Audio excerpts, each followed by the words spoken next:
"Enjoy it while it lasts," my brother Derek said as he passed behind my chair, close enough that I could smell the same cologne our father had given him for Christmas every year since he was 16. He settled into the seat across the conference table beside his wife, Priya, whose manicured nails were already laid flat against a stack of legal folders like she was about to deal a winning hand. My parents sat behind them along the wall. My mother with her reading glasses pushed up into her hair, my father with his arms crossed and his chin lifted in that way he had when he believed God and the law were both on his side. The mediator, a retired judge named Gerald Ashworth, called the session to order and adjusted his reading glasses. He had the unhurried quality of a man who had seen every version of human greed and was no longer impressed by any of it. Derek's attorney, a tall woman named Patricia Wole, stood before the table had even fully settled. "Miss Maya Torres," she said, glancing at me the way you glance at a minor inconvenience in your schedule, "has misrepresented the origins of her business holdings to multiple financial institutions and is now attempting to shield assets that were seeded with Torres family funds.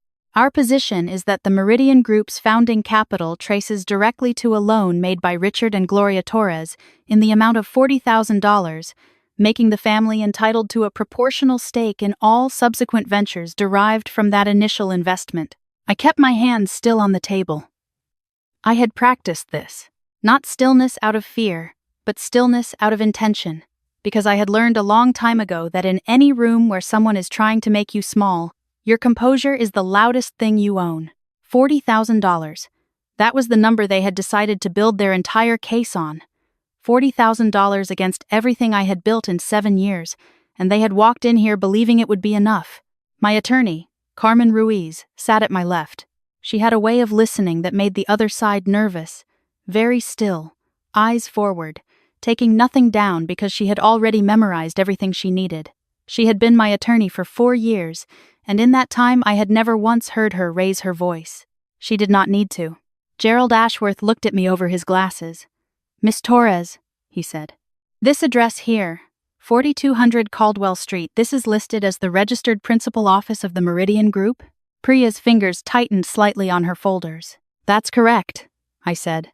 "And is this address the only property currently registered under the Meridian Group umbrella?" I felt my father shift in his seat behind me. "No," I said. "It isn't." Ashworth made a small note. "I'd like a full accounting of your holdings." He said it the same way someone orders coffee. Mild, certain, expecting to be accommodated. Patricia Wole's posture changed by about 2 degrees. Not much, but I noticed. Carmen opened her briefcase. What came out was not a single document but a structured archive, tabbed and dated, each section separated with a different colored divider. She set it on the table without ceremony and slid a copy toward the mediator's bench. I had been 19 when I got on a Greyhound bus to Atlanta with 1 suitcase, a laptop I had bought secondhand, and a journal I used to track every dollar I spent and earned. I had been 22 when I first understood that I was not bad with money. I was actually very good with it. In the specific way you become good at something when your survival depends on precision. My family had not known, because my family had not asked. That was the part that used to hurt. It had stopped hurting the way an old brake stops aching when the weather changes. You know it was there. You know what caused it. But the bone had long since knit itself into something harder than before. Carmen stood. "Mr. Ashworth," she said, "Maya Torres's first independent business venture was a food truck registered in Fulton County, Georgia, in the spring of 8 years ago. She operated it herself for 14 months, working 6 days a week. The net profit from that period is documented here, along with her tax filings." She turned a page in her own copy. That profit, combined with a small business loan from Peachtree Community Credit Union, funded the lease on her first brick-and-mortar location, a breakfast cafe on Edgewood Avenue in Atlanta. Derek uncapped a pen as if he was about to write something important. He did not write anything. The cafe operated for 2 years under her sole proprietorship. At month 19, she negotiated a purchase option on the building itself, which the landlord accepted. The purchase closed 11 months later, using the cafe's retained earnings and a second commercial loan. Carmen turned another tab. That building is now worth 4 times what she paid for it. The room was quiet in the particular way rooms get quiet when the oxygen changes. My mother reached forward and touched my father's shoulder. He did not move. I thought about the night I had called home from Atlanta, 3 years into the food truck, because I had hit a wall I did not know how to get around. A health inspection had flagged an equipment issue, and the repair was going to cost more than my monthly buffer. I had called not to ask for money. I had called because I needed to hear a voice I knew. My mother had listened for 4 minutes, and then told me that maybe this was a sign I should come home, meet someone steady, and stop chasing something she had never quite understood. My father had gotten on the line just long enough to say that the restaurant industry had a failure rate, and he didn't want to watch me become a statistic. I had thanked them, hung up, and called my equipment vendor to negotiate a payment plan. Carmen turned another colored tab. Property 3, she said. A mixed-use building on Auburn Avenue, acquired in year 4 of operation. At the time of purchase, the Meridian Group had 2 revenue-generating locations. The Auburn Avenue property added 3 commercial units on the ground floor and 4 residential units above. All units were occupied within 60 days of closing. All remain occupied today. Patricia Wole wrote something on her legal pad. Whatever it was short. Property 4, Carmen continued. The West Haven Market Hall, year 5. This was the Meridian Group's most complex acquisition to that point. The building had been vacant for 3 years due to a zoning dispute. Ms. Torres navigated that dispute herself over an 8-month period, working with the City Planning Commission without outside legal counsel. The resolution she negotiated is on record with the City of Atlanta and has since been cited in 2 subsequent cases as precedent. Derek's pen was motionless. I remembered that 8 months. I had been surviving on whatever the cafe's kitchen staff left at the end of the night and whatever I could put together in my apartment at midnight. I had read every zoning ordinance the city had published in the last 15 years. I had shown up to every public meeting. I had been told twice, by people who were paid to know better, that the dispute was not winnable and I should walk away from the purchase option I had already paid for. I had not walked away. Property 5. Carmen's voice was even. The Simcoe building on Peachtree Industrial, acquired in year 6. This is where the Meridian Group formally incorporated as a multi-entity umbrella organization. She slid a separate document toward the mediator. The Simcoe building currently houses 14 commercial tenants. Ashworth looked up. 14. Yes, sir. He looked down again, reading. Something shifted in his expression, a small recalibration. This was no longer a family argument about seed money.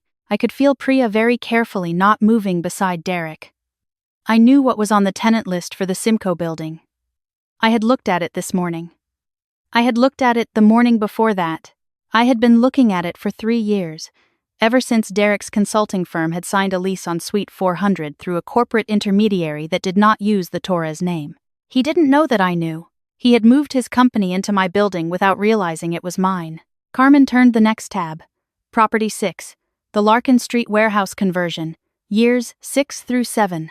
This project nearly broke the Meridian Group financially. She said it plainly, without apology, because I had told her to. I did not want to hide the difficulty. The difficulty was the point. A subcontractor filed a fraudulent lien midway through renovation, freezing the project's financing for 5 months. Ms. Torres liquidated personal savings, deferred her own salary for 8 months, and personally managed the remaining construction. The Larkin conversion opened 11 months behind schedule. It has been at 94% occupancy for the past 2 years. My father had stopped looking at the back of my head. I could feel it. Some shift in the pressure of a room when a person stops being certain. Property 7. Carmen looked at Ashworth directly. This is where I want the record to be particularly clear. Priya placed both hands flat on the table. Carmen set a new packet on the mediator's bench. The Cascade Collective, on the west side, opened 18 months ago. It is a mixed-use development combining co-working spaces, event venues, and 8 residential units above. The ground floor's commercial kitchen facility is currently leased to 12 food businesses operating on rotating schedules. Ashworth studied the document.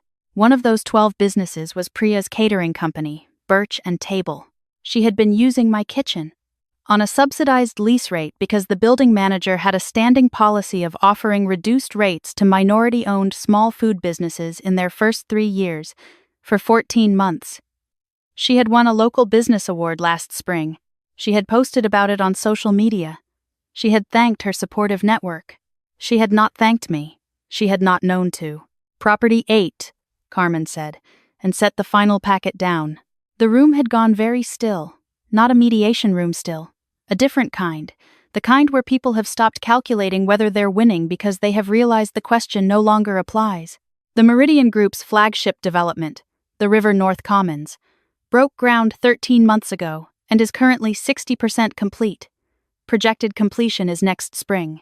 The development includes 42 residential units, commercial ground floor space, and a public plaza that the City of Atlanta has agreed to maintain in exchange for a density easement. The projected valuation upon completion is documented in the appraisal included at tab 8C.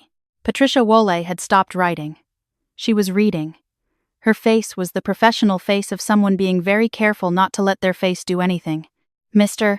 Ashworth," Carmen said, "the Torres family loan of $40,000 was made 9 years ago and repaid in full with interest 22 months later.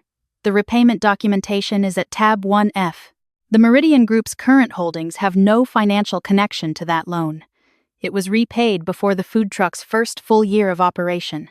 The suggestion that it serves as a founding basis for a proportional family stake would require the same logic to apply to every commercial loan and community credit line Ms. Torres has taken out in the subsequent 7 years, which would be a novel and unsupported theory of business ownership."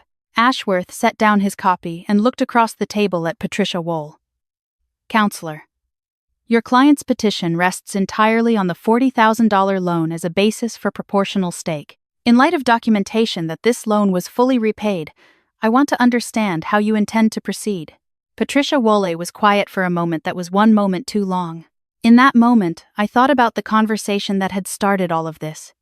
14 months ago, my brother had called me for the first time in 2 years. Not to check in. Not to acknowledge the birthday he had missed, or the holidays I had stopped attending because the table had started to feel like a performance I had not agreed to be in. He had called because he had seen a piece in a regional business publication about the River North Commons project. The article had mentioned the Meridian Group's growth, and somewhere between the third and fourth paragraph, a reporter had been specific enough about the valuation to make Derek reach for his phone. He had used the word family 11 times in a 20-minute phone call. He had used the word unfair 4 times. He had not once asked me how I was. I had listened. I had said very little. And the next morning I had called Carmen. "Additionally," Carmen said, "we have documentation relevant to 2 of the entities with whom Mr. Torres has expressed a family interest claim." She placed a final folder on the table. "Suite 400 of the Simcoe Building, property 5 in Miss Torres's portfolio, has been leased since last November to Apex Meridian Consulting, LLC. Apex Meridian Consulting is wholly owned by Derek Torres." She let that land for exactly 2 seconds. "Furthermore, the commercial kitchen facility at the Cascade Collective, Property 7, is currently leased to Birch and Table Catering, a business registered to Priya Torres." Derek's pen dropped. It made a small sound on the conference table, a small plastic click, and in the silence of that room it was the loudest thing I had heard all morning. Priya turned to look at Derek. He did not look back at her. My mother made a sound behind me. Not a word, just a sound. My father's chair shifted. Ashworth looked at Derek over his glasses for a long moment. Derek was staring at the table. "Mr. Torres," Ashworth said, "you are currently leasing commercial space from your sister's company." Derek said nothing.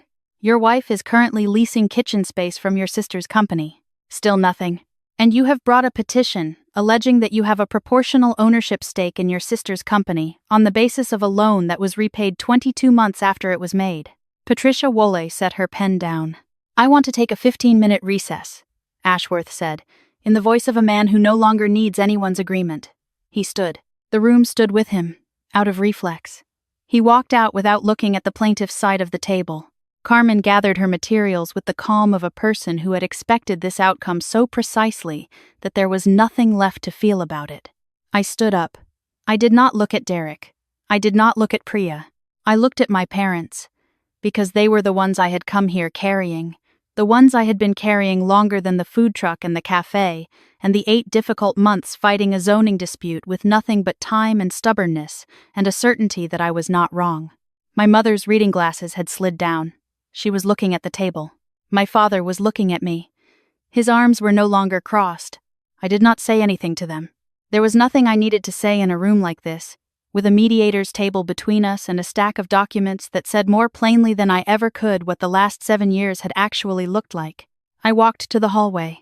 Carmen fell into step beside me. The building's corridor smelled like recycled air and old carpet. Through a window at the far end, Atlanta glittered in the late morning light. The skyline that I had stared at from a Greyhound window 9 years ago, when I had been 23 and broke and absolutely certain that I was not going to let anyone else decide what my life was worth. Carmen handed me a bottle of water from her bag. "You held together in there," she said. I looked at the city outside the window. "Did you see his face when you read the Simcoe tenant list?" "I did. He moved his company into my building without knowing it was mine," I said. "He's been paying me rent for 11 months. Carmen pressed her lips together in a way that was not quite a smile but was definitely something. The invoices were through the property management company, not the Meridian Group directly. He would have had no way to make the connection. I thought about that for a moment. 11 months of Derek Torres mailing a check, figuratively, to his sister. 11 months of believing he was building something independent while sitting in a building I owned. It was not funny, exactly. But there was something in it that was almost clarifying. The way something clarifying usually arrives not as a revelation, but as a quiet confirmation of something you already knew. Back inside, when Ashworth returned, he did not sit. He stood at the head of the table and looked at Patricia Wohl with the patience of someone who has already made up his mind and is only being polite by allowing the other side to hear it in order. "This petition is dismissed," he said. "The documentation submitted by Miss Torres's counsel establishes clearly that the referenced loan was repaid in full prior to any of the Meridian Group's substantive asset acquisitions. There is no legal basis for a proportional stake claim under those circumstances. I'm going to be direct with both parties. The theory of ownership presented here today has no standing, and I would strongly advise against pursuing it in any other forum." He looked at Derek. "I would also suggest that both parties review their current lease agreements." Priya stood up before Derek did. She gathered her folders without looking at anyone and walked out of the room in the direction of the exit, not the hallway where I was standing. Derek stood more slowly. He looked, for just a moment, like he was going to say something. He looked at Carmen. He looked at the mediator. He finally looked at me. He didn't say anything. He walked out. My parents were the last to leave. My mother stopped at the door. She had put her reading glasses back on her face, and behind them her eyes were doing something I had not seen in a long time. "Maya," she said. "Mom." She opened her mouth and closed it once. Then, "I didn't know any of that." "I know," I said. "We should have." She stopped. "Yes," I said. "You should have." She nodded, very slowly, and walked through the door. My father stopped beside her. He was a tall man, always had been, and for most of my life that height had felt like authority. Now he just looked like someone standing in a doorway, unsure of which direction to go. "I told you it was a dirty world," he said. It was not quite an apology, and it was not quite a defense. It was something in between. "You did," I said. "You came out the other side of it anyway." "I did." He looked at me for a moment, and then he followed my mother into the hallway. Carmen clicked her briefcase shut. "Your deed is secure, your holdings are clean, and if Derek Torres files anything else, I'll know about it before he's even finished signing the paperwork." "Thank you," I said. "You did the work. I just showed people what was already there." Outside, the city was bright and full of its usual indifferent noise, taxis and construction and the distant rhythm of something being built. I stood on the sidewalk and looked at it. Carmen said goodbye and walked to her car, and I stood there alone on the concrete for a long time. My phone showed 3 unread messages, 2 from my project manager about the River North site, 1 from a number I didn't have saved, which turned out to be Priya, which I did not open. I thought about the food truck, the early mornings and the parking permits, and the one summer when my generator failed during a lunch rush and I had to refund 40 people and sit on the curb afterward counting what I had left. I thought about the cafe and the building I had bought from a landlord who told me I was young and would probably fail and who had shaken my hand anyway when the check cleared. I thought about the West Haven 8 months, alone in a city planning office, reading ordinances that were not written for anyone like me, convinced every other week that I was wrong about this, and every week after that I was right. I thought about the Simcoe building, Suite 400, and my brother signing a lease without knowing whose name was on the deed. There is a specific kind of grief that has nothing to do with loss. It is the grief of realizing how long you were building alone, and that the people who should have been watching were not watching, not because they were cruel, but because they had already decided you were not the kind of person things happened for. I had carried that grief for 7 years in a very small and carefully sealed container. Standing on that sidewalk, I felt it open, and then, strangely, felt it empty. Not gone, just empty. Like a room that had finally been cleaned out and could now be used for something else. I texted my project manager back about the River North site. There was a question about the public plaza design that needed an answer before end of week, and there was a materials delivery scheduled for Thursday that needed to be confirmed, and there was a community meeting on Friday that I had been planning to attend because the neighborhood around the site mattered to me, and I had learned a long time ago that the neighborhood always matters. I put my phone in my pocket and walked to where I had parked my car. The city moved around me the way it always does. Loud and specific and completely unconcerned with any individual story being lived inside it. At the corner, I stopped. A food truck was parked against the curb, a yellow one with a hand-painted logo and a line of 6 people waiting patiently in the noon sun. The person at the window was a young woman, maybe 22, with the particular focused expression of someone who is doing 5 things simultaneously and has learned that the trick is not to slow down but to be very precise about the order. I watched her for a moment. The way she moved, the economy of it, the way she handed the bag across the window with one hand and took the payment with the other without breaking the rhythm, without looking away from the next order. I knew that expression. I had worn it for 14 months straight. I did not speak to her. I did not have anything to say that would be useful to her that she wasn't already in the process of learning by doing. Some things can't be given. They have to be earned in the specific way she was earning them, one order at a time, one day at a time, with the city loud around her and the hours long and the margins very thin and the certainty, not the hope, the certainty that it was going somewhere even when she couldn't see where. I walked to my car. I drove back to the Meridian Group's office on Caldwell Street.